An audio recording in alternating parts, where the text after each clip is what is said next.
What we know of art history today actually has its roots back to the 19th century, but what the study is about dates back to the ancient world.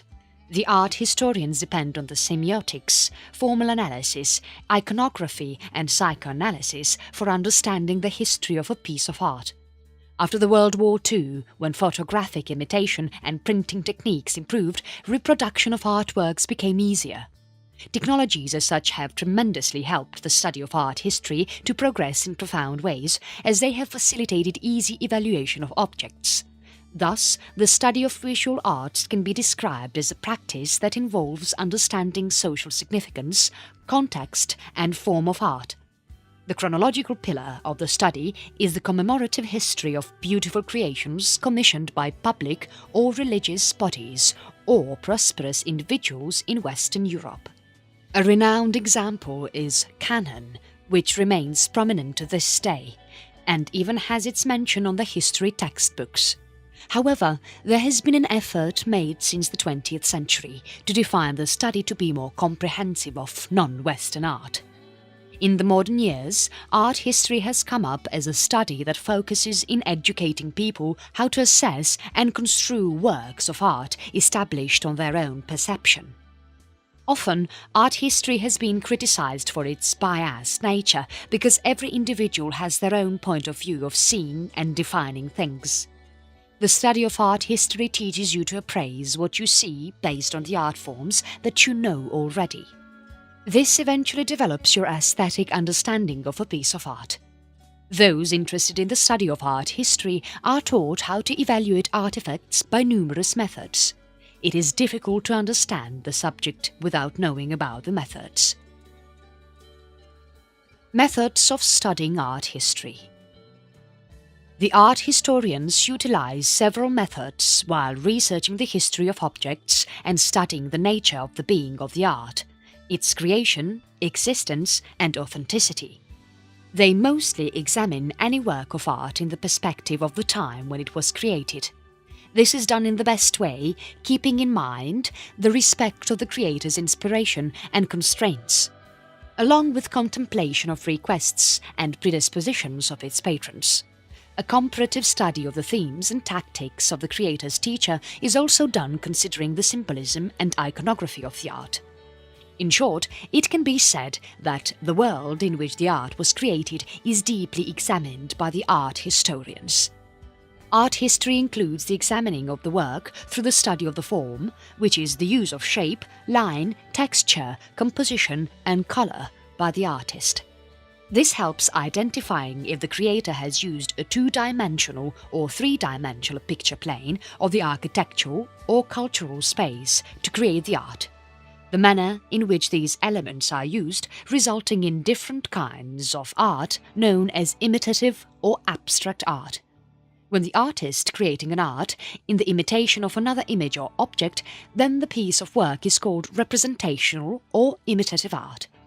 The art is known to be more realistic when the creator is able to create a perfect imitation. When the artist is not trying to make an imitation of an image or object, instead relies on symbolism to capture the essence of nature rather than directly copying it as it is called non-representational or abstract art. Abstraction and realism subsists on a continuum. For example, Impressionism is a representational form of art, but it is not directly imitative, but an attempt to create an impression of nature.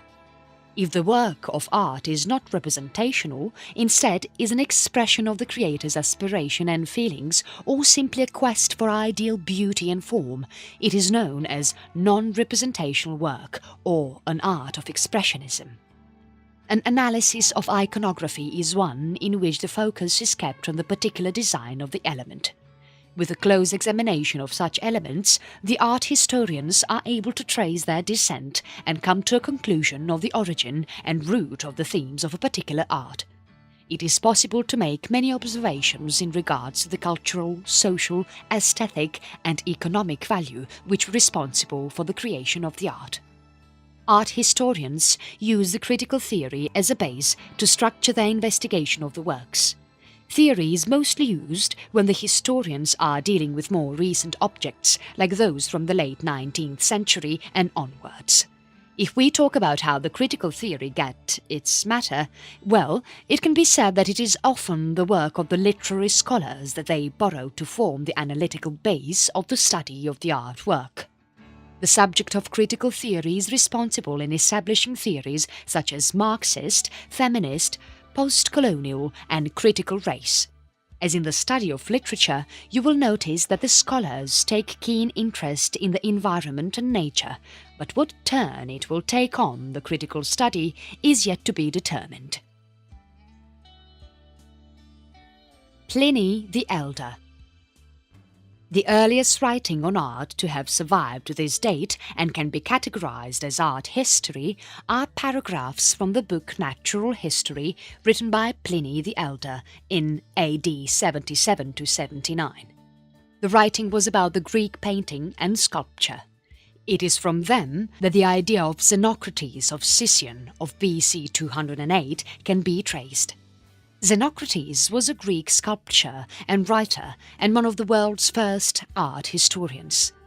Pliny's work consists mainly of an encyclopedia based on science which has been influential after the age of Renaissance. In the meanwhile, developments occurred in China in the 6th century and many worthy artists were recognized by the scholar gentry. These writers were artists themselves, being essentially talented in calligraphy. There is a book written by Xi He, 6 Principles of Painting, which describes the artists of China. Vasari and Artists' Biographies. Giorgio Vasari was a Tuscan author, sculptor, architect and painter who wrote the first true history of art. The personal memoirs of the artists and their arts have been read by many from the Book of Lives of the Painters, written by Vasari. He highlighted the evolution and development of art, which created a milestone in the art history. The account that he has mentioned in the book about the painters has a both personal and historical touch to it. It features the biographies of Italian artists, many of whom were his personal acquaintances and colleagues. Michelangelo, also being described as the greatest artist of all time, also had a biography written by Vasari, which was very enlightening. Vasari influenced many, mainly by his unique ideas about art. He served as a model for several. His style and approach was highly persuasive until the 18th century, and that is when the criticism came along and raised at his biographical account of history. Art criticism. Johann Joachim Winckelmann, 1717 to 1768, was a scholar. He criticized Vasari's offbeat artistic personality and argued about the fact that emphasis should be made on the views of the learned men rather than the viewpoints of fascinating artists. That is how art criticism came to exist, through the writings of Winckelmann. Out of the many works he did, 2 of the most notable works that draw the conception of art criticism were Reflections of Painting and Sculpture of Greeks and History of Art in Antiquity, published in Greek in 1755. In the book, Winckelmann criticized the artistic immoderations of Rococo and Baroque forms of art and suggested more sober forms of art like neoclassicism. Jacob Burckhardt, 1818 to 1897, who was one of the founders of art history, he noticed that Winckelmann was the first person to have distinguished between the periods of ancient art and linked the history of art styles with the world's history. Until the mid of the 20th century, the area of art history was subjugated by the academics who were German. Therefore, it can be said that this work was the foundation of art history in the German culture. Johann Wolfgang Goethe and Friedrich Schiller, inspired by the works of Winckelmann, both commenced their own work on the history of art. The initiation of art as a major subject of theoretical speculation was made strong by works like A Critique of Judgment by Immanuel Kant in the year 1790. Furthermore, lectures on aesthetics by Hegel only made the foundation of art history stronger. One philosopher was inspired by another, and the art history made a strong base to the works of them. Karl Schnaase was highly inspired by the works of Hegel and was responsible in establishing the philosophical foundation of art history as an independent subject. He conducted one of the first historic surveys of the art history from the ancient times to the Renaissance. This immensely helped art history to be taught in the German-speaking universities. Stylistic Study. Jacob Burckhardt, being one of the founders of art history, was mentor to many. Heinrich Wölfflin, 1864 to 1945, was one of them. Now, he is known as the father of the modern history. He taught in the universities of Basel, Munich, Zurich and Berlin. A number of pupils made a bright future for themselves in the career of art history. Wölfflin introduced the perspective of art history by giving it a scientific approach, concentrating on three concepts. His first concept was to study art with the use of psychology, especially with the help of Wilhelm Wundt. Wundt was the first person to have called himself a psychologist. One of the many things that Wölfflin argued about was that art and architecture are good if they resemble the human structure. The second concept was the idea of studying art through comparison. When an art is compared to another, it is easier to distinguish different styles. The book he wrote, Renaissance and Baroque, was based on this idea, and it was the first of its kind to show how one period's style differed from the other. Unlike Giorgio Vasari, Wölfflin was not interested in biographies of artists. He had also proposed to create art history without any names. The third concept was of studying art based on the idea of nationhood. He showed an extra interest in finding out if there was particularly an Italian style and a German style. Vienna School. Coexistent with the career of Wölfflin, University of Vienna, a major school of art history, developed. Franz Wickhoff and Alois Riegel were the first batch students of the University of Vienna to have studied under Moritz Tausing, and both were bright students. Both were specialized to assess the neglected or criticized work of art. Both Riegel and Wickhoff wrote widely on the late antiquity of art, which seemed to be declining from the classical ideal before them. Revaluation of the Baroque was also a contribution from Riegel. The University of Vienna had a faculty including important people like Max Dvorak, Hans Tietze, Josef Strigowski and Julius von Schlosser. Many who studied in this university were important art historians of the 20th century, including Ernst Gombrich. The term Second Vienna School or New Vienna School refers to the institute opened by the passed-out students of the University of Vienna, including Hans Seldmayr, Guido Kaschnitz von Feinberg and Otto Pacht.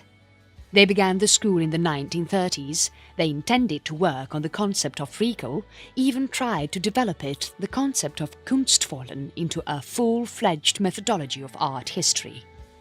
Seldmayr excluded the study of patronage, iconography and other methods used in the context of art history. Instead, he emphasized to concentrate on the aesthetic qualities of art. This resulted in a bad name for the Second Vienna School due to irresponsible and unrestricted formalism. Adding shade to it was the unconcealed racism of Seldmayr and his membership in the Nazi Party. Iconography. In the 1920s, a group of professors assembled in Hamburg. Erwin Panofsky, Fritz Sachse and Aby Warburg were the most prominent amongst them. The three of them established most of the vocabulary used by the art historians till today. The meaning of iconography is symbols from the text, which refers to the theme of art resulting from the written sources like folklore and scriptures. Iconology is a wider term which refers to symbolism in general. It is not text-specific. The art historians of today often interchangeably use these terms. Panofsky took to the theories of Riegel at the beginning of his career, but later got engrossed in iconography. He had a particular interest in the conduction of themes relating to the ancient classical history of Middle Ages and Renaissance. Panofsky was a professor in the University of Hamburg. His interests were shared with Warburg, who belonged to a wealthy family. Warburg's family had opened a remarkable library dedicated to the study of classical mythology of art and culture in Hamburg. Later, under the sponsorship of Saxe, this library was turned into a research institute associated with the University of Hamburg. After the death of Warburg in the year 1929, Saxe and Panofsky, who were both Jewish, were made to leave Hamburg. Both found new destinations for themselves. Panofsky found a place for himself in the Institute of Advanced Study in Princeton. Saxe established himself in London, bringing along the library of Warburg, founding the Warburg Institute. Both of them were German-speaking men with extraordinary knowledge as art historians stepping into English-speaking universities in the 1930s, who were still novices in the subject of art history. These scholars were the ones accountable for establishment of art history as an independent field of study in the English universities, adding to which the course of art history of America was determined, particularly due to Panofsky's methodology. Psychoanalysis. One of the scholars who appealed psychological theories to art history was Heinrich Wölfflin. However, he was not the only one to have thought in that direction. Sigmund Freud, the founder of psychoanalysis, wrote a book on the renowned artist Leonardo da Vinci. He used the artist's paintings to cross-examine his psyche and his sexual inclination. Freud concluded from the analysis he made by Leonardo that he was most probably a homosexual. It is contentious among the art historian to perform psychoanalysis on retrospective material, particularly because the sexual behaviour were different in times of Leonardo's than of Freud's. Psychoanalysis is still endeavoured by scholars. Laurie Schneider Adams is one of the renowned psychoanalytic scholars who wrote a textbook by the name of Art Across Time and the book called The Art and Psychoanalysis. In the year 1914, when Sigmund Freud printed the psychoanalytical version of Michelangelo's Moses, the history of art criticism took an unpredictable turn, as it was the first ever psychoanalysis on a work of art. Freud had originally printed this anonymously for reasons unknown. Archetypes. Carl Jung was a Swiss psychiatrist and the founder of analytical psychology. Like every other scholar, he was a unique and influential thinker as well. He had a different approach to psychology and emphasized on understanding the psyche through the exploration of the worlds of mythology, dream, art and religion. He concentrated most of the years of his life in Western and Eastern philosophy, sociology, astrology, alchemy, arts and literature. His most well-known contributions include works such as The Collective Unconscious, Theory of Synchronicity, and his concept of psychological archetype. Jung did not believe in coincidences. He suggested that indication of corresponding events is a mere reflection of our lifestyles. He debated on the point that archetypal imagery and collectible unconscious were perceived in art. The American abstract expressionist was particularly moved by his ideas in the 1940s and 1950s. His work was the core inspiration of the surrealist concept of drawing images from the dreams and unconsciousness. Jung stressed on the importance of harmony and balance in nature. He warned that the modern times human has become too dependent on science and would benefit from assimilating little spirituality and escalate their unconscious realms. Jung's work elicited the work of art historian, along with becoming an essential part of creating art too. Jackson Pollock, an American painter, created few artworks along with his sessions of psychoanalysis given by Dr. Joseph Henderson. Later, Pollock's drawings were published by Henderson to display the power of drawing as a therapy.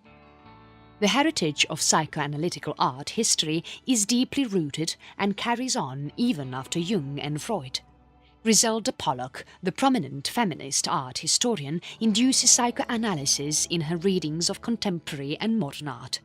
Psychoanalysis has had a great impact on the men and women artists of the modern world. Ideology and Marx. In the 20th century, the art historians incorporated social history using the critical approaches of the art critics. The aim was to show how art can interact with the powerful assemblies of the society. One of the many critical approaches used by the art historians was the Marxism. The Marxist art history was a method of understanding the art as to how it was connected to the specific classes and how images contain knowledge of economy and how images can define status. The best recognized Marxist was Clement Greenberg. In the late 1930s, he wrote an essay on avant-garde and kitsch, describing how the consumer society is becoming the cause of declining aesthetic standards. Later in his career, he became well known for examining modern art properties. Meir Shapiro is another renowned Marxist art historian of the same period.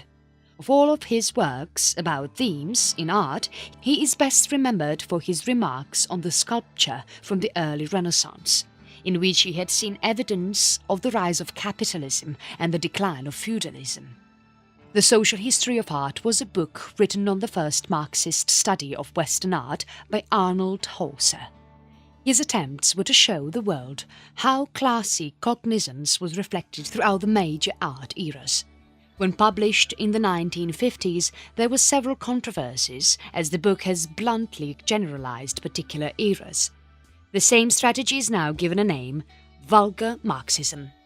Marxism art history was given a new definition by the scholars, namely O.K. Werkmeister, T.J. Clark, David Kunzel, Max Horkheimer and Theodore W. Adorno at the University of California, Los Angeles. T.J. Clark wrote Marxist art histories based on many realist and impressionist artists, including Edouard Manet and Gustave Courbet. These books dedicated to the economic and political conditions in which the art was produced. He was the first Marxist art historian to have written about abandoning vulgar Marxism. Feminist Art History. Why have there been no great women artists? An essay written by Linda Nochlin provoked the feminist art history in the 1970s. It is the most widely read essay about the female artists.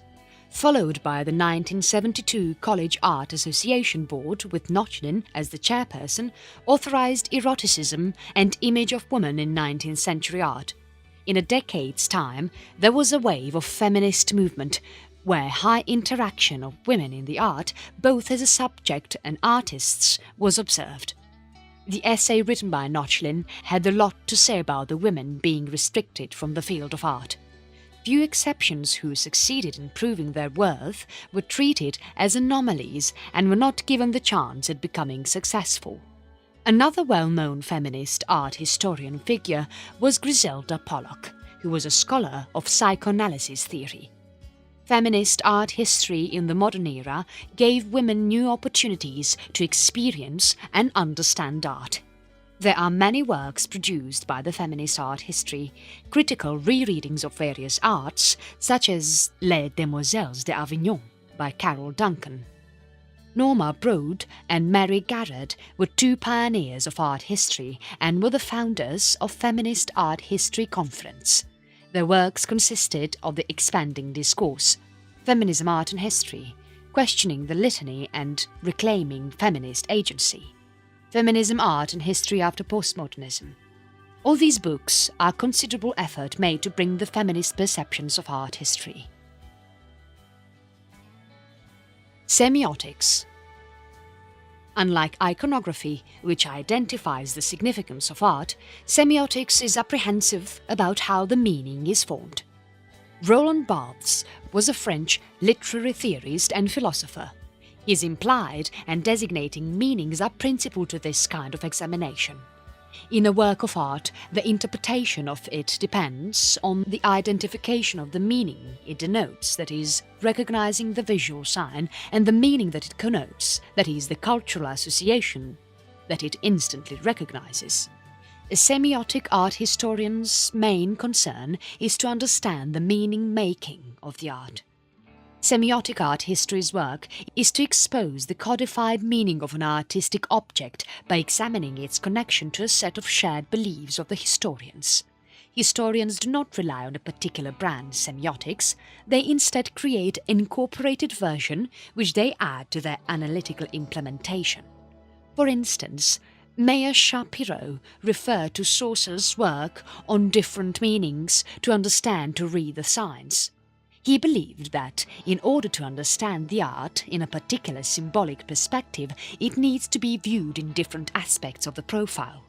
Meyer Shapiro joined this method with Charles Sanders Peirce's work, whose sign, object and interpretant gave a base for his approach.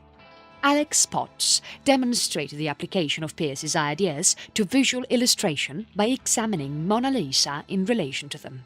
When you look at the painting of Mona Lisa and try to identify a sign that the painting is trying to convey beyond its materiality, it eventually leads to the realization that the art is denoting an object outside of itself, Mona Lisa or a woman. There is no religious meaning which the picture denotes, therefore it can be called a portrait.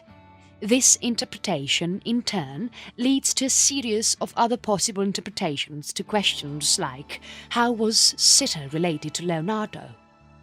What was her significance in Leonardo's life? Or maybe Leonardo portrayed her as an icon for the entire woman race. This series of questions that needs interpretation or unlimited semiosis has been never-ending.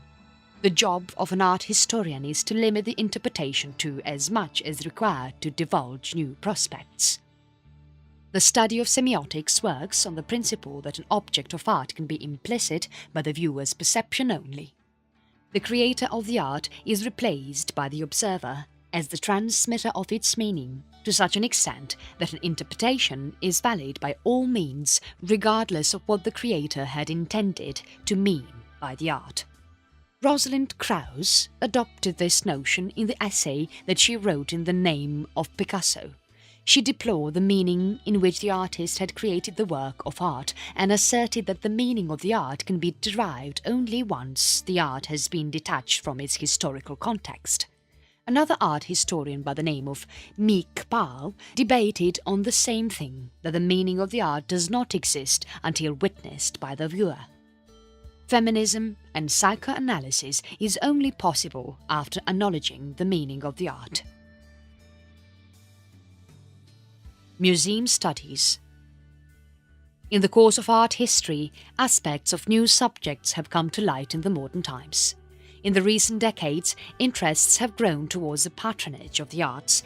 There are art markets and collectors who show intentions and ambitions in the trade of the arts. Museum studies have been a discipline of delight for those who want to pursue this dream extensively. There is a specialized field known as the history of collecting and display and history of the museum. New Materialism. Science has made much progress over the years, and along with it has techniques to investigate antique arts. The X-ray and infrared ray are now being used to study many underdrawings. Its photographic technology makes the paintings visible. Even a proper investigation of the pigments used in the paint is possible to identify, which in turn has upset many ascriptions. Radiocarbon dating and dendrochronology for panel painting, advanced techniques as such, have made dating of objects or to upset dates resulting from stylist study possible. Improvement of color photographs and the availability of them on the internet has literally transformed the study of various types of art. Most importantly, the arts which are large in number, such as the Persian miniatures and the illuminated manuscripts and other archaeological creations.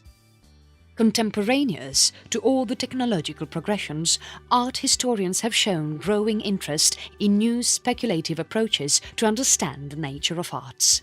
New theories like the art network theory, object-oriented ontology and thing theory have been extensively useful in the historical literature. Divisions by period. Art has been bifurcated into specializations according to different eras and areas. It is done so for an easier identification. So the art historians can also choose their areas of interest and concentrate in specializing in them. For example, some may specialize in the 16th century Tuscan sculpture, while some would be more inclined towards specializing in 19th century German architecture. You will often find that subfields are included under one specialization, like the ancient Rome, Greece and Egypt, known to be special focus on the ancient art. Sometimes the subfields have a close association, while for a few there could be no strings attached. To summarize it all, art history is the study of the human countenance, keeping in mind the spatial, visual and tactical views of an art through history. In the long run, art historians have developed new ideas and methods to translate the visual to oral. This has been made possible by using numerous methodologies and different approaches of analysis and interpretation. The study of art history makes the historians extra sensitive towards understanding the deeper meaning of the art objects and the meaning it contributes to our societies. The methodologies were invented by the learned men of the 19th century. One inspired by the works of other evolved through the ages, the outcome of which is, today we have high-tech methods of understanding the nature of an art. Art seems to be interesting when it claims to have a symbolic value, understanding the symbols and interpreting attitude and the realities it reflects of the time when it was created, is an adventurous journey for the art historians. Art history plays a major role in our lives. Through the interpretations of art by the art historians, we have been able to understand the lives of the humankind that existed centuries ago. Their recreations, interests, lifestyle, a lot can be interpreted by art. The interpretation of the political, economic and religious views of their times was mainly important as it was a foundation of the culture and society we live in today. Art history has immensely progressed from where it had started, and it continues to evolve by the day. The study of art history as an autonomous discipline was a very important step taken. The various contributions of the scholars and philosophers are tremendously helpful. They have spent years to describe, analyze or criticize pieces of art, and yet if you walk yourself to a museum full of artifacts, you will be amazed to find yourself involuntarily drowning in the mystery of the artifacts. Your mind will be full of questions regarding the story behind a particular piece of art, and that is when you refer to art history, because the historians have taken the pain on your behalf to find those answers for the world.